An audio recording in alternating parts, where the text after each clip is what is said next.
Hi there, and welcome to very, very special episode. I will keep this introduction short and sweet because there's so much good stuff in this episode. We chat with Craig Meriwether, who is a hypnotherapist and spiritual healer, and we get deep dive into hypnotherapy, but also we learn so much about past life regressions and how it ties into such a width of sciences and research and practices and stories.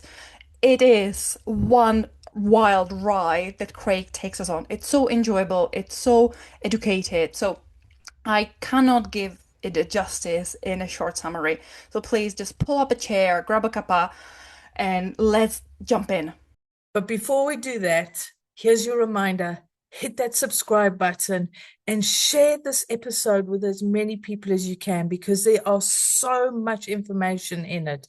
So before we continue, hit subscribe, share, like.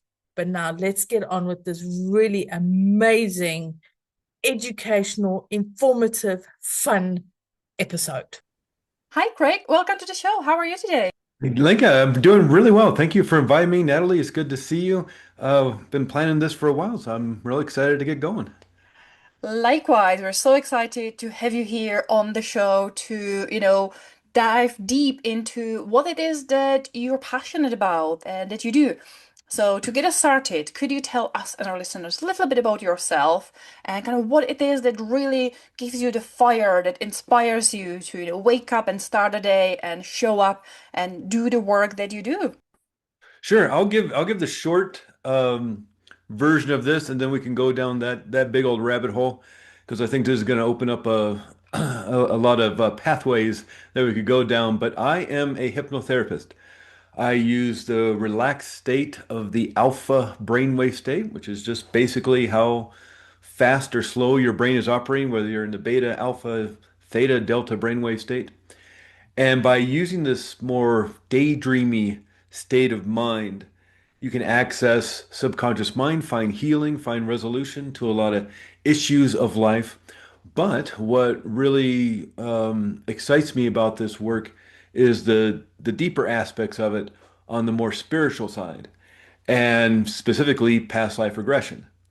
And so again, obviously that's a whole, huge, deep Alice in Wonderland rabbit hole to go down. And that could be a 10-hour conversation and still have more questions than answers. But it's an extraordinary aspect to who we are. And there's so much information out there, um, you know, between the books of Brian Weiss that many people are probably familiar with, and Dolores Cannon and Michael Newton. Because there's my own book, Past Lives Guidebook, that show not only just specific people's stories, which are fascinating and interesting, but also how this could be happening, why it could be happening. I don't think there's ever going to be a 100% this is how reality works. Even the PhD scientists with tons of education greater than mine are scratching their heads on whether this is a computer simulation or the holographic universe or the multiverse or something else. But in terms of people's experiences, I think there's enough evidence out there at this point, even in just the last 60 years, starting with the work of Michael Newton and Brian Weiss and Dolores Cannon, that shows that this is a real aspect of who we are as humans, being able to access soul and spirit and not only discover interesting aspects of this learning journey we are on as souls, but also maybe create some healing around various aspects of who we are. Wow, so excited Yeah. for, dive into, all of this, some of this. But as you were talking, my mind went to, I'm always curious about the connection and how people made, not necessarily a transition, but started infusing something that possibly started a bit more as a scientific approach. Because if we look Mhm. at your background in hypnotherapy, training with NLP, these modalities these days are pretty backed by science. They're becoming very mainstream. We kind of understand. Lots of people will accept them as okay, they work. We know how they work. They're scientific. They're proven. Yeah. And then we start crossing over into something that it's not yet fully accepted and not as mainstream. And some people will call it woo-woo. Some people will, it's on the little bit on the spectrum of things like the past life regressions and looking more into the spiritual world. And I'm always curious about personal people's journeys of, Mm. okay, I trained as, hypnotherapist, as a healer from my perspective, it is the more scientific, it is the more, proven methods. And then obviously some of the paths to the greater understanding of the universe and human nature Yeah. and soul and energy starts opening up. But can you tell us a little bit more about then when you started as a hypnotherapist, you were working with clients, Oh, sure. and then this new path to what is now really your specialty, what really you spend so much time, learning and researching and practicing, like past life regressions. How did that happen? Sure. And that was again, that could be I could go on and on about that aspect of myself, but kind of hopefully the short version of it is just my own curiosity around spirituality. I grew up in the Episcopal Church, and I think I only grew up in the Episcopal Church because it was down the street from where I lived. If it was a Methodist church or Baptist church or something else, we would have been that. But I actually liked the Episcopal Church. Of course, not as hardcore as the Catholic Church, but it still has the ritual and the ceremony and the robes and the candles and all that stuff, which I find very comforting and very somewhat enjoyable. Uh, that aligns with kind of my ancestry. Of course, Craig Meriwether. I don't think you get more Scottish and English and Irish than my heritage and that name. And so it kind of lines up with that. But I also went to a Baptist school growing up. So I had this kind of dual religious upbringing of Episcopalian and Baptist, which are kind of they headbutt a lot. They actually don't quite like each other. And but my life was revolved around religion and so to a certain extent spirituality. And that just fascinated me. It was something that interested me even as a kid. And to a certain point of even like looking into maybe becoming a priest or something like that. I mean, that only lasted a little bit, but it's just like it's so fascinating me that maybe I could do this as a living or a career or something. And as I moved on in life, graduated high school, this is 1985, and just started exploring more. My, friends left the church as they move away to college and other places. And I, just kind of left the church because my friends weren't there, wasn't in school anymore. And so I started exploring a little bit more. But of course, there's not the internet. So it's really kind of whatever books you could stumble upon and whatever talk or class you might be able to find. And I ended up moving to Santa Cruz, California for school. And it was such a eye-opening experience because there's so many different cultures of represented in this tiny little town, very close to San Francisco and Silicon Valley, Mountain View, San Jose. And there was all these cultural fairs all the time. And you could go take a class in Zen meditation or African dance or some sort of learn some type of music or something. And as I explored all these different aspects of a world I didn't really understand because I was kind of insulated in my own little community, you also start to explore the spiritual aspects of these other cultures. And that started opening up my world even more because I wasn't interested or even really understand or know about reincarnation and past lives and all that kind of stuff. And so it was a slow drip, really, because I, to me, it was woo-woo. And there were certain parts of the New Age bookstore I didn't care for or like. So again, it was like, here's the shelf in the New Age bookstore I like, and this is the only place I go to. And then it slowly expanded to understanding, or maybe not understanding, but at least being aware of and acknowledging and trying to understand these other aspects of soul and spirit. All at the same time, that aspect of me is going on. I'm also struggling with anxiety and depression. And this started when I was a kid back in high school, sort of the mid 80s, early 80s. And, of course, no internet. The SSRI drugs like Prozac and things, those don't come out till the mid to late 90s. So there wasn't really much to do. It was certainly something you kept to yourself. Maybe you went to a talk therapist, but certainly a kid of 13 or 14 or 15 isn't really going to know how to do that or do it. So it's rather of a book you could find in the bookstore or the library. And so it was really in the 90s as I was exploring these other aspects of, you know, my spirituality and learning more that I thought I should do something about this and started really in the more personal growth aspects of Tony Robbins and people who are writing books like that. And one thing that they kept mentioning over and over again was hypnotherapy as a way to help change patterns within the subconscious mind. And so after a while, after so many people I was reading and listening to for talks and things were mentioning these techniques of therapeutic hypnosis, I decided to try myself and have found it extraordinarily healing and extraordinarily mind changing, I guess, would be a way to do it because you're able to, reprogram, release the hurt and pain. And so all this kind of jumbles into as I move into the 2000s and the internet's coming out and more information, you're able to reach more information of any topic you're interested in. It all kind of converged into, well, you can also use these techniques to move deeper because I was unwilling to do the more psychedelic route. And back then, you really only had LSD. You didn't have you didn't have access to ayahuasca and all these different things unless you did hardcore, really go down to South America and find somebody to do that with. But again, it wasn't as easy as it is now to just kind of Google search ayahuasca ceremony and find somebody in Malibu who's going to do it with you.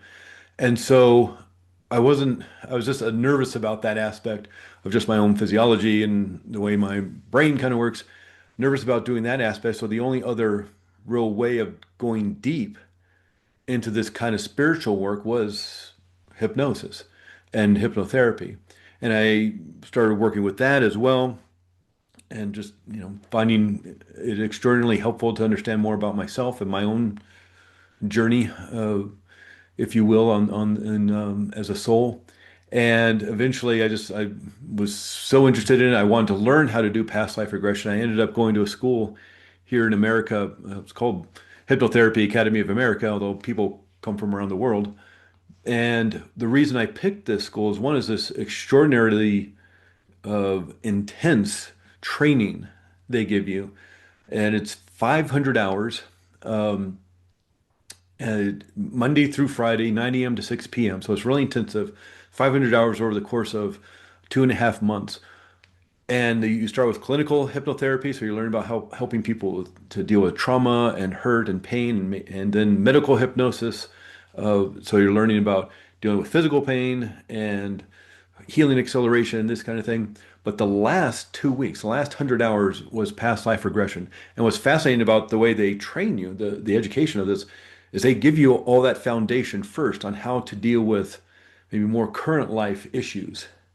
Then they opened up the deeper rabbit hole of past life regression because now you know how to help people with trauma, with hurt and pain that may have been caused by issues back in childhood, even. Maybe that was 20, 30, 50, 60 years ago. And now you're just moving it a step further. Okay, now let's help people with trauma that may have come from a past life. And so it was extraordinary training. Since then, I've done other kind of trainings of with past life regression, and it's just I don't know. That might have been a long answer to what should have been a shorter answer, but it's kind of this journey of my own exploration of who I am as a soul, my own spirituality, learning and growing, as well as trying to find resolution to my own hurt and pain, and it all kind of found its way to hypnotherapy. What a journey you've been on, and I love how you describe going into the bookshop and just Yeah, slowly, broadening what you're looking at and what you're seeing. Because for youngsters, a bookshop or just learning through books is almost unheard of because you just mm, Google and go on or get a yeah, podcast, or it's at our fingertips. But back in the 80s, 90s, and early thousands, it wasn't so accessible. You actually had to Yeah. physically go to a bookshop.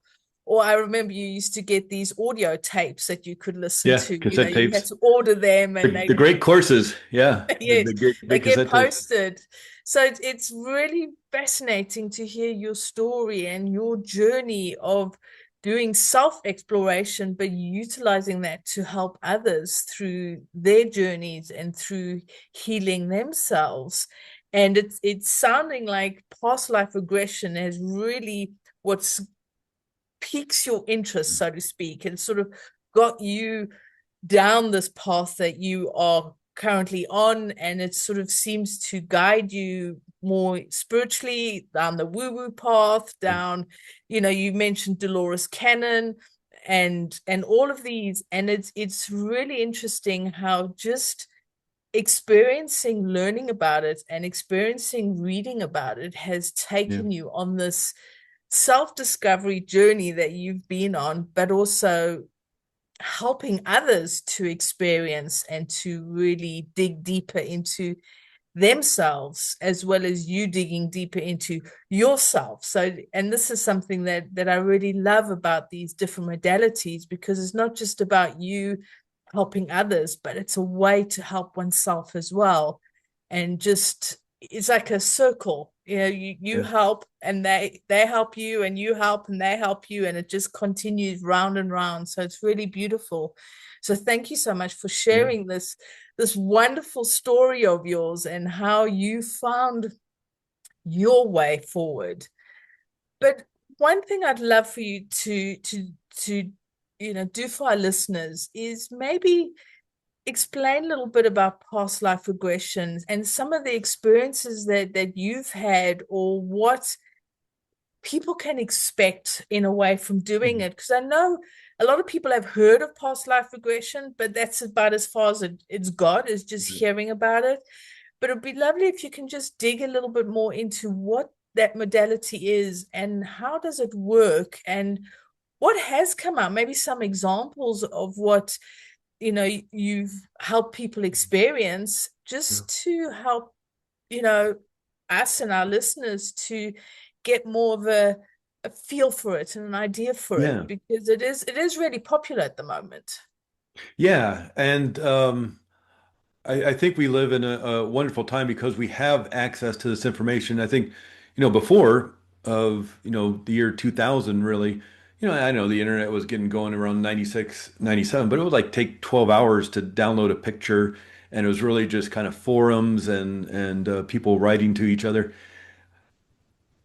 Before that, it was almost a magical experience of like walking down the street and seeing a flyer in a bookstore window or taped to or nailed to a electrical post or a lamp post or something, and or flyer in the coffee shop, and it's like, oh, Zen meditation class on Tuesdays, and then you go to a class, and then somebody speaks of something else or a book or something, and it's just kind of this more organic way of opening up to this information. Whereas now, yeah, you just get this fire hose of you type in past life regression into Google and you get, whatever 5.2 million, hits or something.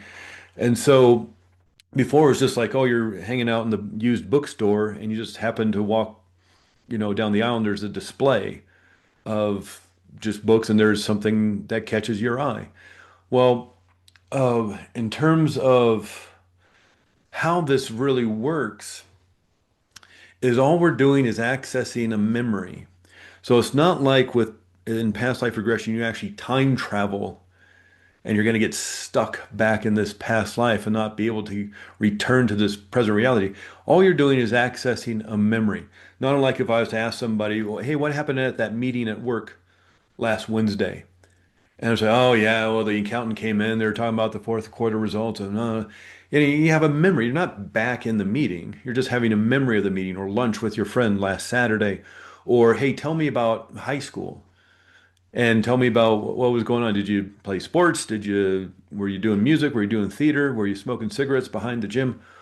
Tell me about what was going on in high school. It's not that you go back to high school and get stuck in high school as a 18-year-old or 16-year-old or something. No, you're just having a memory. Maybe it might even ask you about your earliest childhood memory. Maybe some people go all the way back to when they're 5 or even 2 years old or earlier. All we're going to do is go a bit further. And so it's sort of like we're swimming in the shallow end of the pool. And I'm asking about lunch last week. I'm asking about that meeting at work last month. I'm asking about high school. I'm asking about your earliest memory.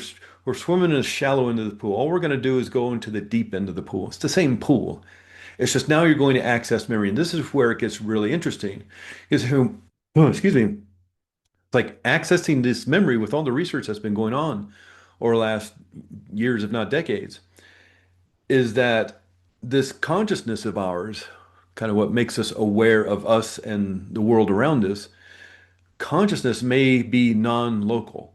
A lot of the research seems to indicate that consciousness is not housed within this skull, within the brain, but it's non-local. And that's where you get a lot of this research around ESP, psychics, and remote viewing.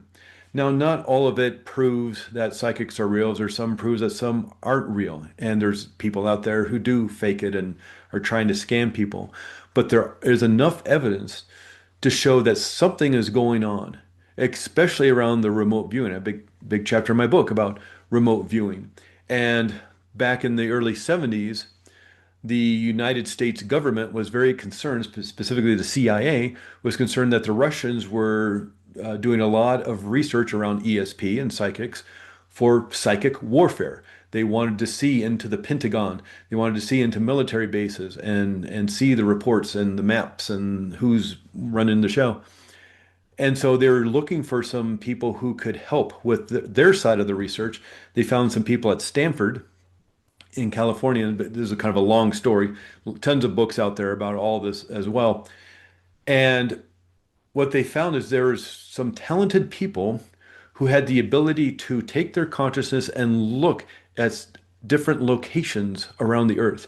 And one of the first things they ever did was accidentally remote view, take their consciousness to an underground bunker. And I say they accidentally did this because what they were supposed to be remote viewing was somebody's summer cabin. But the summer cabin was so small compared to this huge underground bunker that they all just kind of, well, okay, well, we're supposed to look at the underground bunker. And to the point where they were seeing names of top secret files on desks and the name tags of people who worked there. And there was a National Security Administration's uh, facility that was spying on Russian satellites or something. And they got very upset at the CIA. The CIA got upset at them. And so there was this big kerfuffle because the information they were getting was accurate. So they did a lot of this research over decades, and they claimed to have shut it down in the early 1990s because it came out and they got embarrassed, and there's some Freedom of Information Act stuff that came out, and they say they shut it down mainly out of embarrassment that they were doing this kind of research. But if it was working, and they spent 20 years and millions of dollars, they were getting results that they liked. And so I'm guessing they're still doing it. And what was fascinating about it, though, they not only could look across the country, they could look across the world. So move their consciousness non-local, meaning not housed here, but they could move it somewhere else. They could also move it forward and backwards in time. And so now we're getting government-sponsored research showing that consciousness is non-local, as well as all the other research coming out, like Michael Newton. He passed away in 2011, but he was a psychotherapist in 1969 accidentally regressed somebody back into the spirit world. And he was a psychotherapist. He wanted to help somebody with some issues around anxiety and anger and things. He thought regressing back to childhood would be a good idea. So using some hypnotherapy, he regressed them back to childhood. But the guy kept going. He went past childhood, past being a newborn, past being in utero, and he went back to being a soul, a spirit world before having a body here on earth, what Michael Newton ended up calling life between lives. And he healed. He healed the issues he needed to heal. And this, of course, fascinated Michael Newton. And he was wondering, can other people heal like this? Can other people even access this state of whatever it is, state of consciousness? And so he started working with people and seeing if he could get people to this soul state. And over the course of the 1970s, as he's working with people, he realizes people are having similar experiences. Now, this is 1970s, of course, no internet, no cell phones. These people can't connect with each other. They don't know who each other is. They can't find each other. They're from different parts of the country, different ages, different backgrounds, different cultures. And yet they're having similar experiences of being back in this soul state, having memories of being back as a soul.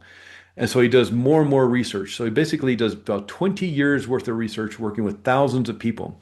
365 days a year. He's over 20 years. He's working with thousands of people. And in 1992, he releases his first book, Journey of Souls. Then he does another decade's worth of research, another 1,000 people or so, releases his second book, Destiny of Soul, basically detailing people's experiences multiple people have these similar experiences, and he details what they experience in soul world. And they're still doing research. He started the Michael Newton Foundation, or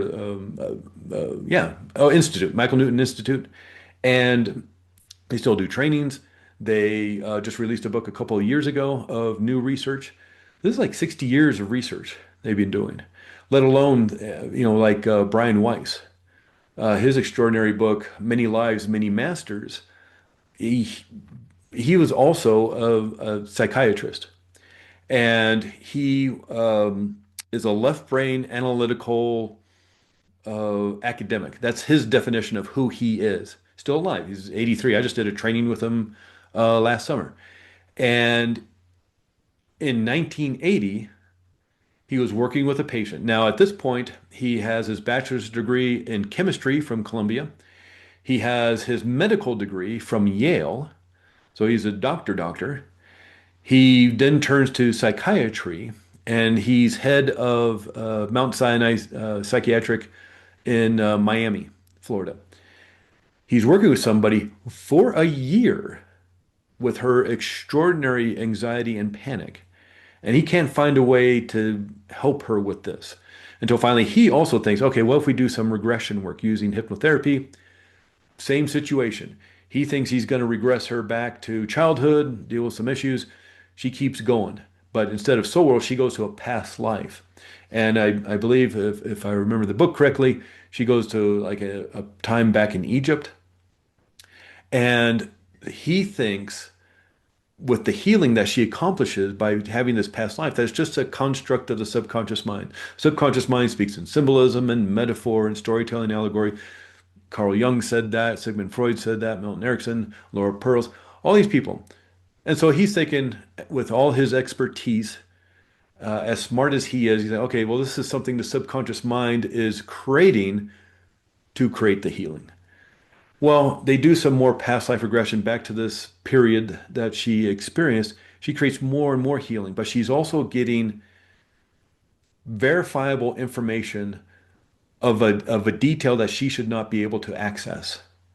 So this is 1980. There's no internet, and there's probably not a whole lot of detailed academic books that are available to the common person. Basically, you kind of have to be a PhD of a archaeologist or Egyptologist to really understand and know this information. But she's gaining verifiable information and also verifiable information about Brian Weiss's life.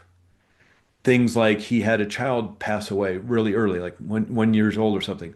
1980, nobody should know this. There was no obituary. It was a very private family matter that only a handful of people knew.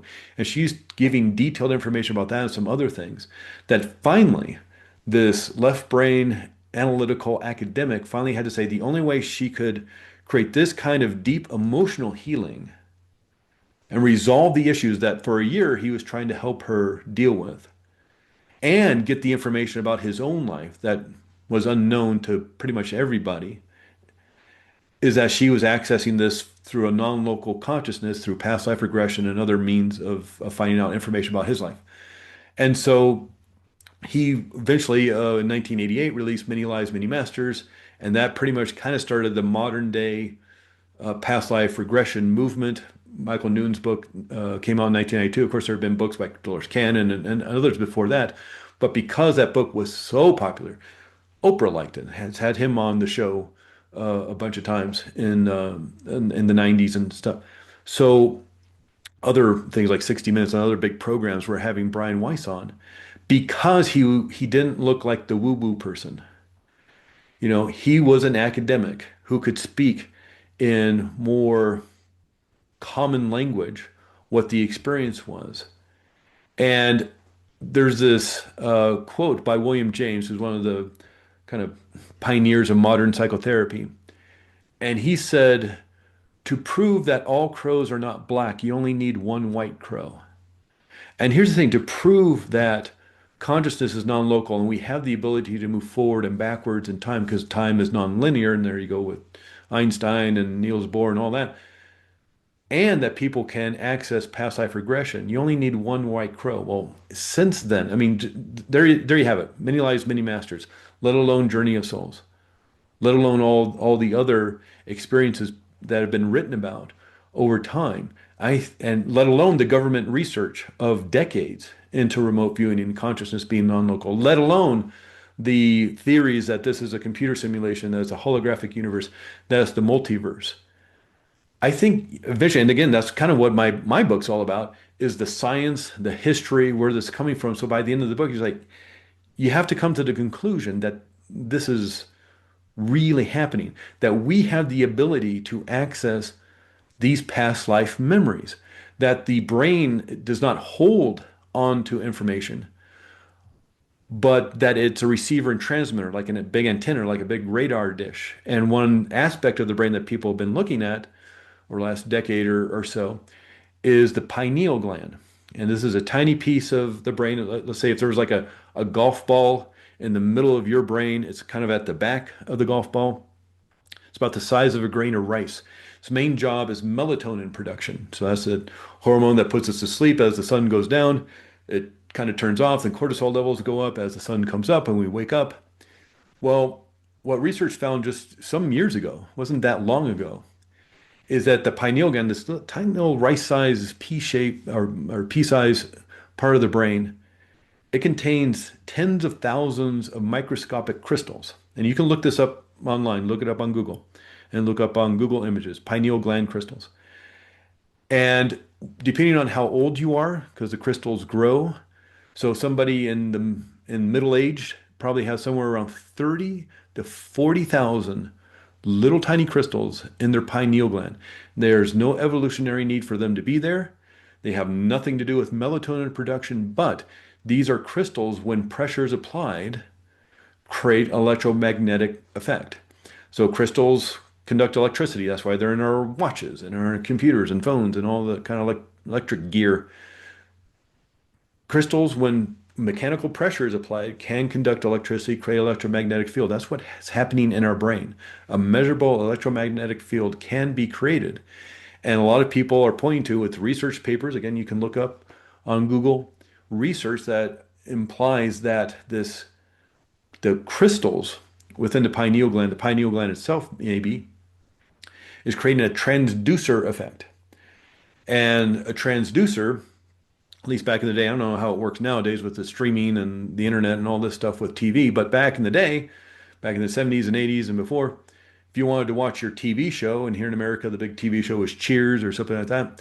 If I wanted to watch Cheers on Thursday at 9 p.m., I had to turn on my TV, turn it to the right channel. And at that time, a TV station or TV studio in Los Angeles had this big cassette tape, and they put it into their equipment. That equipment turned that image and sound off that magnetic tape into a frequency, shot it in their radar dish up into the airwaves. And now, back then, and even now, there's all these radio stations, there's all these TV stations, there's these microwaves, there's all this stuff. Now we have cell towers, now we have Wi-Fi. Back then, just like turning a radio, when you turn on your radio, you don't get 50 radio stations all at once. You tune it to the right station to finally you get a signal that you're pulling in through that antenna on your car, and you get to hear either the talk radio or the music or the sports or whatever you're listening to. TV is the same way. You turn it to the right channel, channel 10 at 9 p.m. on Thursday. The little rabbit ears on your TV or the big antenna on your house starts vibrating microscopically to attract and pull in that one frequency, not the radio signals, not the other TV stations, not the microwaves, just or the radar waves. If you're near an airport, the control tower, you're pulling in that one TV station through the antenna into the transducer in your TV, And that transducer turns that frequency back into image and sound, and you get to watch your TV show. That's what some research papers are indicating that that's what the pineal gland is doing. It's pulling in frequencies or information and turning it back into image and sound. And so then there's theories of like, well, where's this information coming from? And it's like, well, that's that kind of uh, you know, the field, the 0 point field, that energy field that binds the universe together, that creates the world, the force as in Star Wars. All information is held there, sort of like the Akashic records. And you're able, by tuning in, by maybe focusing your awareness and your attention on, go back to the past life that is the karmic cause of all this anxiety I've been feeling over the last 30 years, that after years and years of talk therapy has no resolution. Go back to the past life that is most influencing your current life, whatever the phrase is. You're turning the channel to the TV, you're finding the right book in the library of your lives, and then you get to explore that life. Again, it's a memory. Just like if I was to ask you to close your eyes, just relax in your chair and tell me about high school. Tell me about an episode. What was your favorite class? Okay, well, now you have a specific focus, not on what was your favorite sport you like to play or what was your favorite band in high school, you listened to in high school. No, it's your favorite class. So now you're focused on a memory that you will pull up. So that's sort of what past life regression is all about. Kind of a little bit of the biology, tiny little bit of the history, uh, a little bit about the research that even the US government and probably other governments have been doing for the last 50, 60 years, if not longer. And we all have the ability to do this. I've met people, they come when they want to do this work, they're excited about it, they're hopeful about it, but then they also say, I can't be hypnotized, or I can't, I've tried it in the past and it didn't work. And it's like, well, it's not really a thing because it's a biology. The biology of this work is moving the brain from the beta brainwave state down to the alpha brainwave state, and even in some kind of situations and therapy down to the theta brainwave state. Again, the biology of it is just how fast your brain is operating. So if you've seen those YouTube videos of the electrical storm in the brain when you're walking down the street or you're thinking a thought or shaking somebody's hand or something, this electrical storm goes off. Well, how fast that electrical storm fires determines what brainwave state you're in. It's just a natural process. And if you're in the more conscious awareness of the present moment, having a conversation with somebody, maybe at work, focusing on a specific project that needs to be done, you're in the beta brainwave state. You're firing about 18, 20 cycles per second. One wave goes from the back to the front to the back again. That's one wave. 18, 20 of those per second puts you in the beta brainwave state. But when you get bored at work, there's that meeting that's going on and on. There's a networking event where somebody's just babbling at you about something that's so uninteresting. The TV show your partner wants to watch, but it's boring to you. Back in school, and that class that was boring, you just start staring out the window. And you move to that daydreamy state of, you're thinking about the future, the weekend's coming up and how much fun you're going to have, or that vacation you took a year ago. Moving to the future, moving to the past, you now have slowed down your brainwave state. Now you're firing about 12 cycles per second. Now you're in the alpha brainwave state. Maybe you start to fall asleep. You're not really asleep, not really awake. You're firing about 6 cycles per second in the theta brainwave state. That's the kind of thing where somebody really has to, hey, pay attention. This is going to be on the final exam. You need to understand this. Or maybe you even fall asleep, firing in the delta brainwave state of 1 or half cycle per second. So, and then, if somebody falls asleep in class, hey, Craig, why don't you come up here and do the problem on the board? Now I'm back awake, firing at 30 cycles per second because now I'm stressed. And now I'm hyper aroused because everybody's laughing at me and I don't know how to do the problem because I wasn't paying attention. Well, you just altered your state of consciousness 3 or 4 times at work or watching that movie or back in school. It's a natural process. You move down to that daydreamy, bored state of the imagination. And the biology is literally just how fast your brain is operating. What we do in hypnotherapy is take advantage of that. And that's the whole thing of the trope, the stereotype of the watch, the pocket watch, you're getting sleepy. It's just like the teacher at school. being boring or the person at work during the meeting. It's just like, yeah, you're starting to do this because you're kind of being bored, so you want to get sleepy. We don't actually do that. It's a bit of a stereotype that we see in movies and TVs and things to be entertaining, but we do want to move down to that alpha brainwave state. This is kind of the opposite of meditation. People have done any sort of meditation, maybe like the Zen meditation or transcendental meditation. The point of that style of meditation is to keep your awareness in the present moment because it's so hard to do. And there's lots of research, of course, showing the health benefits and mental health benefits, emotional health benefits of that, spiritual health. But returning your awareness to this present moment again and again and again. Why? Because it keeps floating away, drifting off the monkey mind. And so you sit or stand, or maybe you're doing walking meditation or something, but you return to the breath again. And then you return to the breath again. And that's the whole point of meditation. Just keep returning to this present moment and you train yourself to be in a more peaceful and calm state of mind and body. Well, we want the opposite of that. We want your mind to drift away. And we want you to do that on purpose and for the sake of creating healing. And so even though the feeling may be similar to that of meditation, the what we want the brain to do is very, very different.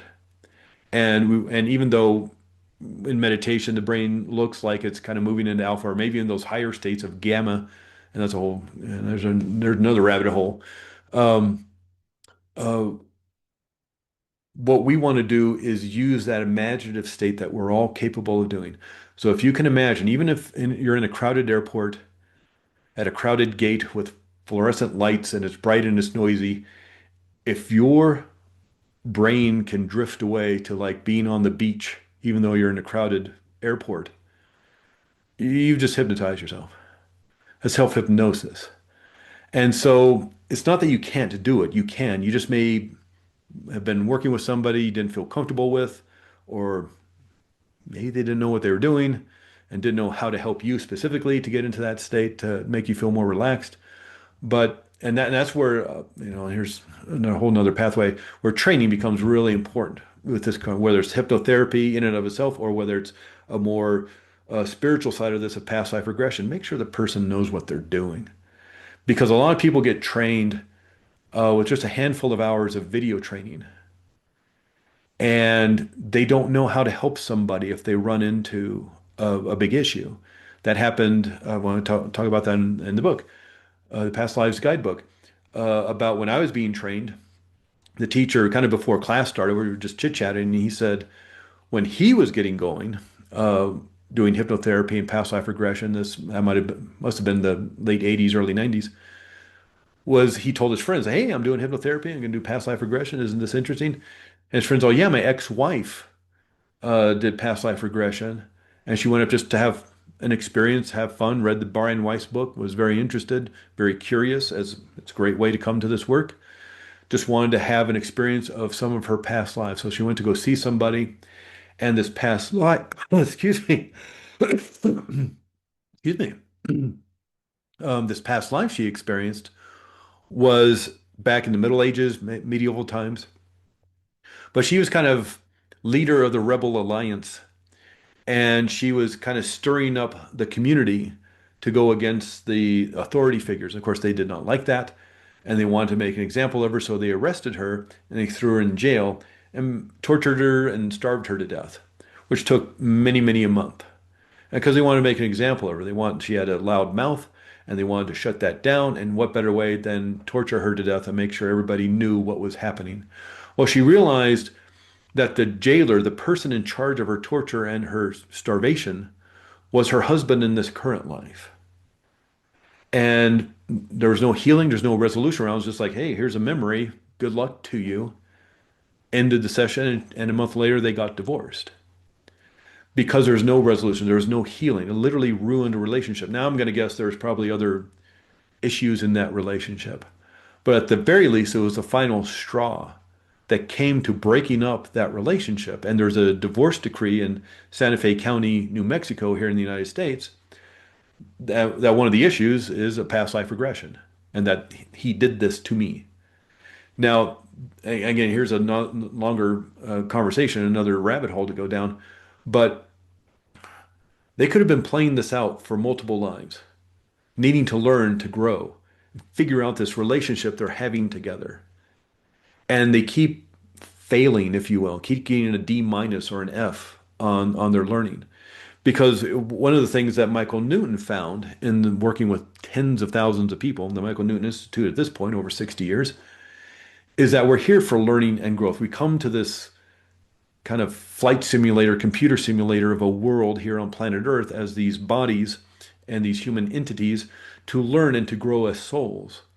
Not unlike maybe learning mathematics, and you start at 5 years old learning about 2 + 2 = 4, and then in the next grade, as you move up, you're learning about times tables, and then long division the next year, and then fractions, and then in high school, you're learning about algebra and calculus and trigonometry, and then you're getting your master's degree at Yale or Oxford or Cambridge, and you're doing those crazy equations on the chalkboard or on the whiteboard. Well, it took multiple years. That took probably 14, 15 years from 2 + 2 = 4 to getting those crazy equations to really understand that. You just don't get dropped into your first year in school and now you understand horrendous equations that make no sense to the commoner like myself. You have to grow into that. You have to learn through multiple experiences. And if you could look at each year of school as another life, it's like, okay, well, maybe it took multiple years to um, learn about love or compassion. And just like in school, if you're taking chemistry and you fail that class because you just don't get it and you didn't go to tutoring and you didn't study, you have to take that class over again. Or here in America, you don't do well in the seventh grade or the sixth grade or whatever, you take that grade over again. Well, what if we're not doing so well with love or compassion or don't understand? Or maybe there's various ways of learning about math, about chemistry, about love. And so okay, let's run a different scenario this time. Let's run a different play. And you learn and you grow, but maybe you have to do it through different kind of scenarios, or maybe you don't do so well one or two times. Maybe these two people that I was just talking about, they've been looping this pattern life after life after life, and this person could help them. Maybe even create resolution. So they had the greatest love relationship of all time. But instead, they just like, "Oh, I don't know how to help." And it was like, good luck to you after that horrible experience. And that's the point of this work. Yeah, you can come to it for edification and discovery and insights and for fun. It can be just like discovering your ancestry. That can be really fun. But it also can be, you know, a little bit daunting when you realize what some of your ancestors have done to other people. And there can be a lot of hurt and pain there that you receive. It's like, okay, well, I didn't realize my family were such bastards, and hurt all these people over hundreds of years. It's like, well, now what are you going to do? Are you just going to carry that hurt and pain, that guilt, that shame with you? Or is there a way to resolve this and maybe even help, down the line? And so this work, while yes, it can be fun and it's fun to discover and learn and especially about yourself and find insights about yourself and maybe how your purpose here on this life, how it may relate to other lives you've lived, it's really about the healing and the resolution that needs to happen in order to move forward. And that's what can be so important. And you may not come into it with the intention of like, I need to heal this specific thing, or I just have this vague anxiety or anger or resentment or shame or guilt, and I don't know why. And I've spent years in talk therapy, and I read Brian Weiss's book, or I read Dolores Cannon, and this feels right. This feels familiar. I think I want to do past life regression. Or just I read Brian Weiss, that sounds fascinating. I want to learn more about who I was. But then you get to some extraordinary circumstance that needs resolution. Okay. Make sure you're working with somebody who knows how to help with that.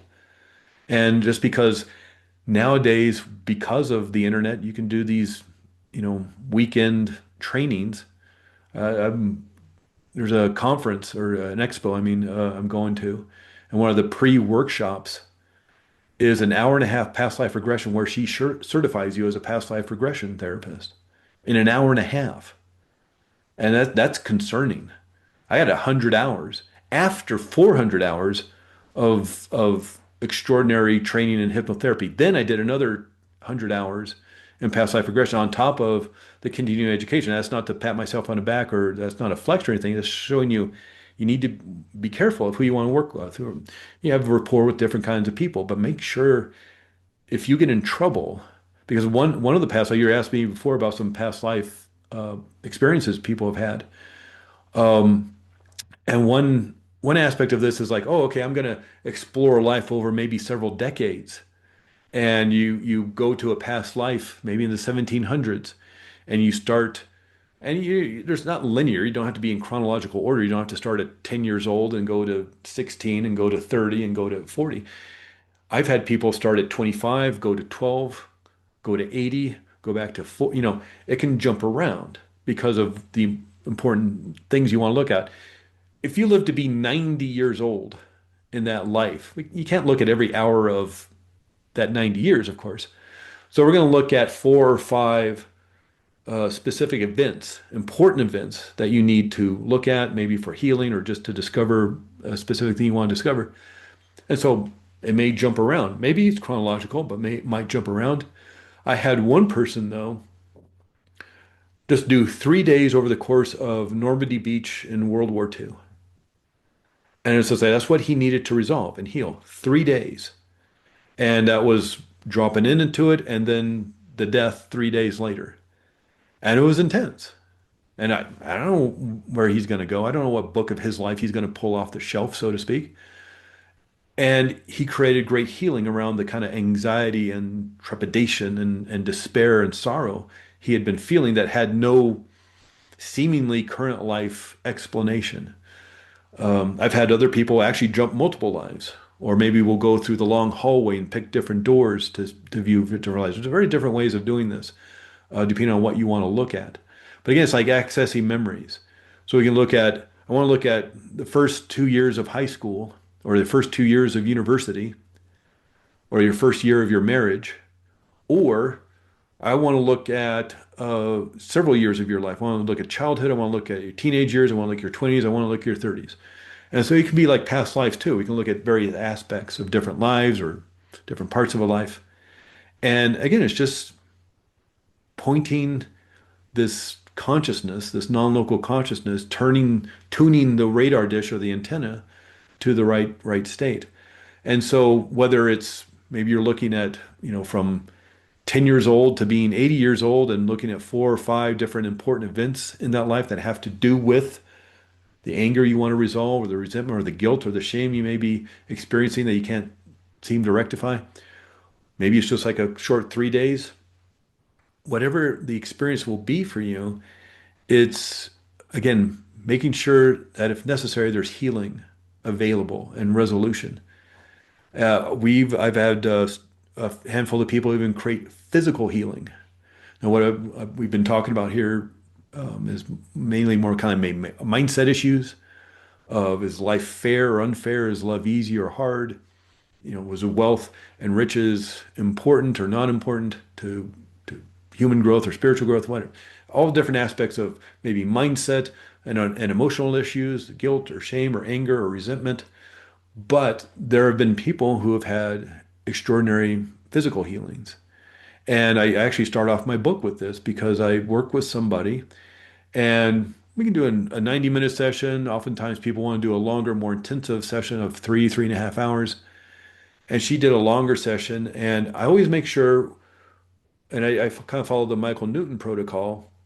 We do past life regression, then we move up into that soul world, that soul state. And that's where healing happens. And even if you didn't specifically have something heal, you just want to discover insight, we always go to the healing place because maybe there's something unknown that needs to be healed. And you can create healing there. Get another deep rabbit hole to go down. But one aspect of that is pulling the cords. And this is more of a hypnotherapeutic technique. But noticing if there's any cords, sort of like the plug of your blender connected to the wall. Are there any cords or plugs negatively connected to you from a past life that you know or is unknown to you. And you kind of scan your body. And I want you to take your hands and start pulling these cords out or having your soul guide help you, your soul guide, your spirit guide, or if there's other healing beings there, I want them to help you start pulling these things out if necessary. Otherwise, just pull them out yourself.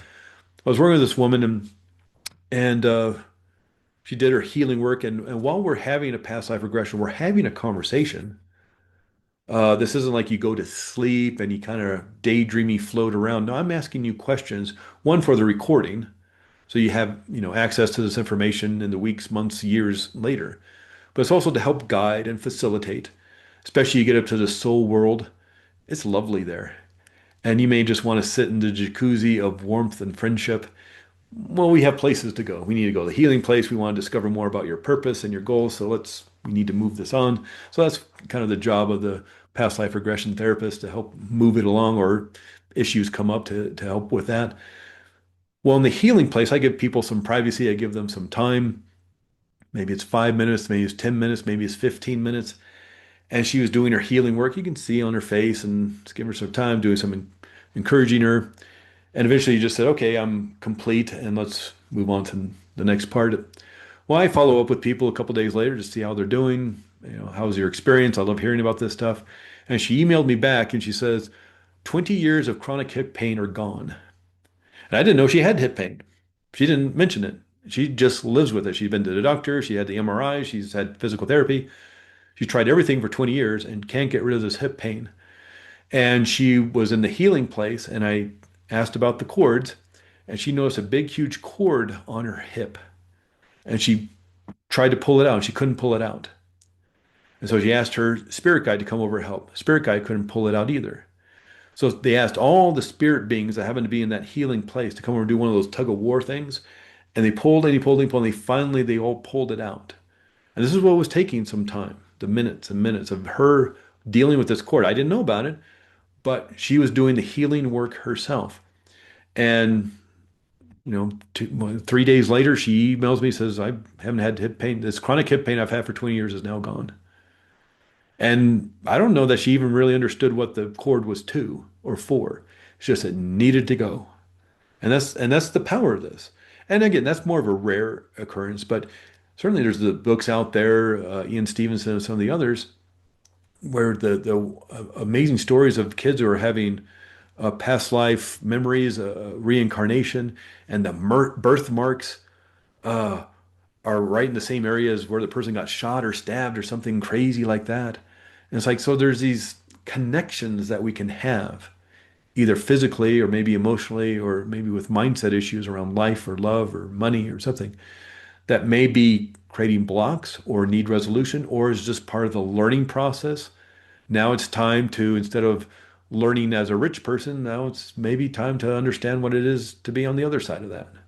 It's learning, it's growth. And so, um, again, this is like I think I keep digging the rabbit hole deeper, and I think we ended up with more questions than answers with a lot of this stuff. But it's quite powerful work. And again, if you're interested in any of this, if there's somebody in your area that you're familiar with, or most of this work is done over Zoom nowadays, not just with me, but other people, and not just hypnotherapy or past life regression, but talk therapy or relationship counseling or obviously podcasting. You don't have to be in a studio with each other anymore. We could talk about around the world. I'm in Arizona, Flagstaff, Arizona. You're over there in England. I'm working with somebody with past life regression from Switzerland tomorrow. And this isn't, again, not a flex or to brag, but it's like this is the power of this work. And the reason it works so well doing it over Zoom, again, whether it's talk therapy or a doctor's appointment or relationship counseling or life coaching or whatever it is, hypnotherapy, past life regression, is that people feel comfortable and relaxed in their homes. And especially with something like, whether, hypnotherapy or past life regression, I'm not here to fix you. I'm here to guide and facilitate you fixing yourself and finding the information yourself. So in and of itself, it's not like a massage or physical therapy or something where I'm, hands-on massaging your shoulders or something. I'm guiding and want to see you, make sure your ecology, you're doing okay. But this can be done anywhere because you can feel relaxed and comfortable in your homes. In fact, there's some research that shows that Zoom sessions work better than in-person sessions. Again, whether it's talk therapy, relationship counseling, or hypnotherapy or something, because people feel safe in their homes. They feel relaxed. They don't have to drive across town, especially if you live in a big city and it's rush hour. And then you're done, you're still at home. Oh, thank you so much. Wow, that's taken us on a massive deep dive of the Yeah. history of hypnotherapy and the Yeah. history where it comes from. And I think this is the first time we've actually had the CIA mentioned on our podcast. So you've really taken us down this road and experience and where it comes from. We've not had so much history before. So Yeah.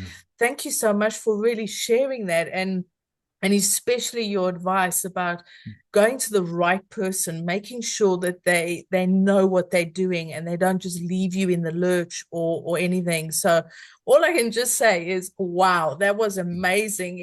You answered questions on your own without us even having to Yes. ask, which is great. It's like the, really easy guess. They answer Yeah. our questions telepathically. So thank you so much Yeah. for that. That Yeah. was Welcome. really inspiring, and there's so many little gold nuggets in there, so much advice in there, and just the history, just understanding where it comes from, because it's not something I would have looked at into. It's not something I would have researched, because I've done hypnotherapy as a client or patient, but it's not a journey I would have gone on to. So thank you for sharing that with us, because it helps to educate us and to understand a little bit more about where it comes from, what's the journey it's been on as well. And obviously you sound like Lenka and myself. You love the research, you love the Yeah. learning, and you're in good company here. So thank you so much for that. And as I said, the tips, that tip was really powerful, is do make sure you go to the right person, because you can really be left in the lurch, and that's something you don't want. You want a good experience in the healing. You don't want to just be left in with the Yeah. trauma and it not being resolved. So again, thank you. But if people really want to get to know more and Mhm. want to connect with you and want to find out about your book and about what you do, because as you said, you can help anybody anywhere in the world, Yeah. how Yeah. where will people find you? How can they connect with you? Well, the best way, I kind of have two kind of different offices, if you will. Uh, One is Arizona Integrative Hypnotherapy. Don't let the name fool you just because I named it Arizona because I live in Flagstaff, Arizona. Uh, Last 5, 6 years, I've been working with people around the world, around the country. Uh, but the other one that focuses more on the spiritual side of this work is sacredmysteryhypnotherapy.com. And, sacredmysteryhypnotherapy.com is the way to go. Find Sacred Mystery or Mystery Hypnotherapy on YouTube channel, the Instagram, all the social media stuff that I'm trying to get better at doing. Uh, if you're interested in just more of the hypnotherapy side of things, if you're just to go to Google, I live in Flagstaff, Arizona. It's real close to the Grand Canyon, just east of Sedona, Arizona. If you just type in Flagstaff hypnosis, you'll see me come up. Arizona Integrative Hypnotherapy. I know that's a mouthful.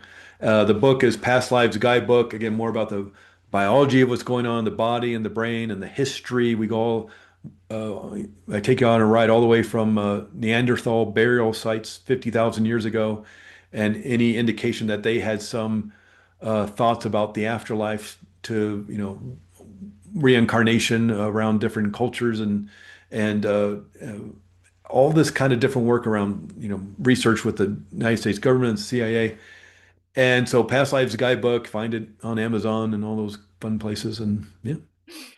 And I'll make sure that we add all those links in the description below so people have an easy way to find you depending on what really piqued their interest in the conversation we had today because there was so much Yeah. juicy bits and so much insights and so many like brain worms going in that people can be thinking about and want to research more.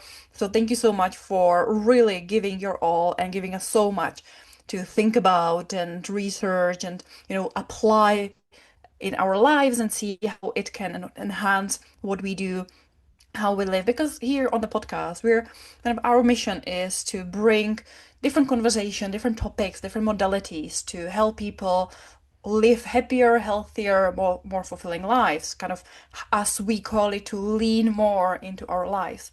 And I'm always curious when it comes to our guests, what gives you life? It's kind of a final question to kind of Mm. give us a little bit more about, where you are right now, what's life about, how you're feeling, what you're excited about. So, Craig, can you tell me what gives you life right now? What gives me life is learning more.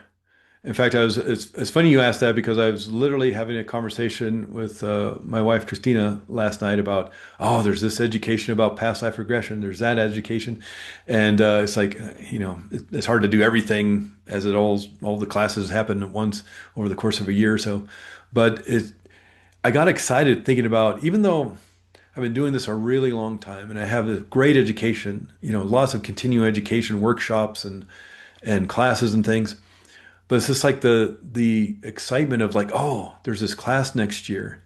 As we're recording this at the end of the year, it's like, oh, here's some classes that I'm really excited to take to learn more about this. Because there's, you know, it's one of those things where the more you know, the more you realize you don't know. And so it's exciting to think that there's still years and years and years of learning and growth and my own education. So that kind of gets me up in the morning. When it's cold. We're up here in the mountains of Flagstaff, 7,000 feet. It snowed yesterday, so when what gets me excited to get actually out of bed is just like, God, there's more to learn and more to understand.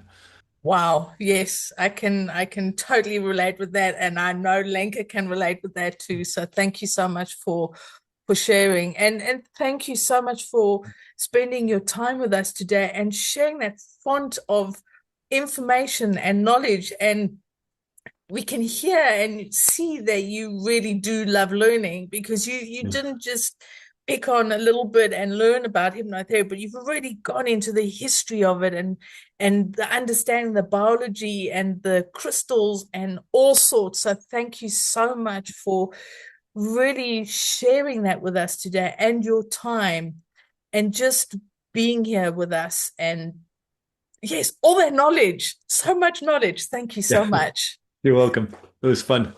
I really enjoyed talking about this stuff and talking with you, and we've been planning this for a bit, and so it was fun to have this conversation. For our listeners, wow, what have you got from this episode today? I'm not going to say what aha moment have you got. I am sure you've had a load of aha moments. And as Lenka says, the brain worms, I'm sure they've been going. I know mine have been going. There's been a lot of information. There's been a lot of gold nuggets in there. There's been a lot of advice. There's been some tips even. We'd love to know, what are your thoughts on past life regression? Have you experienced it, or is it something that after listening to this talk today, just think, wow, this is something I really want to experience? We'd love to know your thoughts. We'd love to know what you have experienced and what you would be looking for if you were going to experience it. But until next time, we'll talk to you soon. Bye.